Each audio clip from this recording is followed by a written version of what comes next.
est venu sur la terre. Apprenez que quand vous avez vos problèmes, allez vers vos ancêtres. Mettez-vous là devant leur tombe. Parlez-leur, ils vous écoutent. Amen. Ils ne sont pas morts. Amen. Comme on vous fait croire, on vous a fait croire pendant longtemps. C'est faux et c'est archi faux. Amen. Vous allez sur la tombe. Moi d'ailleurs, j'ai mes enfants, quand ça ne va pas souvent avec eux, parce que moi je suis un peu exorciste, ça ne va pas. Je leur dis, va sur la tombe de ton père ou sur la tombe de ta mère. Je te donne de l'eau.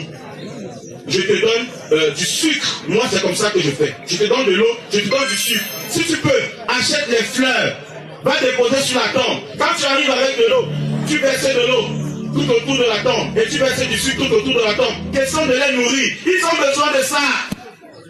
Qu'on ne vous trompe pas. C'est nécessaire et c'est important. C'est ce que je viens vous dire ce matin.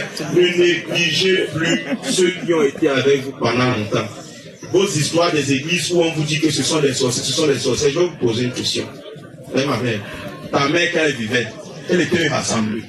Elle était quelqu'un qui aimait la paix. Elle était quelqu'un qui était comme ça. C'est quand elle meurt, quand on te dit qu'elle est fâchée, c'est pour ça que tu as fait l'accident. Donc de son vivant, elle ne se fâchait pas. C'est quand elle meurt qu'elle vient se fâcher. C'est faux. J'ai dit, c'est faux. Apprenez à aller communiquer avec ceux qui sont morts. Apprenez à aller parler avec eux. C'est quelque chose qui est réel. Et à chaque fois que vous le ferez, vous aurez toujours des réponses. Vous allez souvent voir quelqu'un m'a dit que mon père, j'ai dormi, j'ai rêvé que ma grand-mère est venue, elle est partie au champ, elle a coupé les herbes, elle a massé sur mon pied qui faisait mal, et c'est fini. Vous pensez que c'est quoi? C'est elle. Ça existe. C'est elle qui est venue te sauver. Mais vous êtes là. Surtout les chrétiens catholiques, saintes perpétuent. Regardez loin là, ils sont enterrés là-bas. Regardez loin là-bas. Le temps qu'ils voyagent pour arriver ici. Et pourtant, tu as ton grand-père. Tu as ta grand-mère qui est là, zéro pas, tu ne l'appelles pas, tu ne l'invoques pas. Sortez de l'ignorance. Sortez de l'ignorance. Apprenez à invoquer vos ancêtres. Apprenez à invoquer ceux qui sont auprès de vous et ceux qui sont très proches de vous pour vous venir en aide.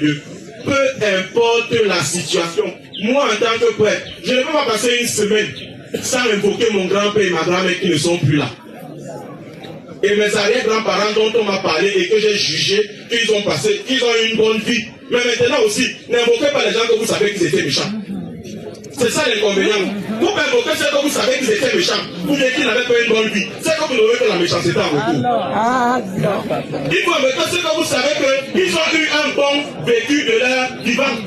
Que dans leur vie, c'était bien, c'était des personnes bien. Vous avez eu des témoignages de ceux qui étaient des personnes bien. Oui, là vous les invoquez, ils vont venir et ils vont vous aider. Mais si vous partez invoquer un sorcier, un méchant, mon ami, tu m'auras fait la sorcellerie à méchanceté. Sauf si tu veux faire la sorcellerie, tu veux faire la méchanceté, là tu les invoques, ils vont venir, ils vont t'accompagner dans ça. Amen. Amen. Une seule chose que je viens vous annoncer ce soir, n'oubliez pas vos ancêtres. L'eau soit Jésus-Christ. À jamais. Merci. Levons et confessons notre foi, nous croyons en Dieu.